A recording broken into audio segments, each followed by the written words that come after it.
吃香嘅三宝之一就是香菇。93年才第一批客家乡亲，原本自家有做专门培育香菇嘅香菇料，可以春坛过后就用自家培育嘅新鲜香菇来做菜，故所店名就能做香菇料。一只嘅除了有新鲜嘅香菇料理以外，香菇料还有一项招牌菜，就是阿婆凤鸭。阿婆係用自家燒嘅土鴨白，加入客家黃豆米醬、豚蒜頭，用頭白嘅鐵做頭，小炒為整點做，唔但唱食起來唔會油，同時一入口就化起嚟。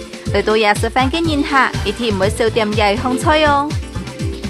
鄉親，該快些呢，小李要食飯嚟啦。今日我同大家介紹係傳統嘅客家菜哦。一項前提數，聽我哋啲阿婆做出來嘅哦，就係鳳鴨。我今日看到有個阿伯啊，佢有親身印象呢。阿婆，係咪前多年咯？前後生日嘅鳳鴨呢？有年代咯。人家來攏貼喺做文個，我嚟是阿婆嘅鳳鴨做炒嘅。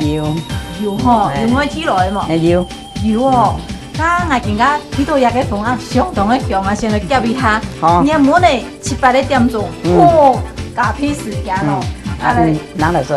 我是看看咯，而且是那隻個，哪個好食啦？現在都好食啦。有樣哦。有樣。我先叫伊去過世去咧。按熱咯，現在叫佢去錄下來。不錯呀。阿婆食得到啦，食得到。冇牙齒，阿婆嘛食得到。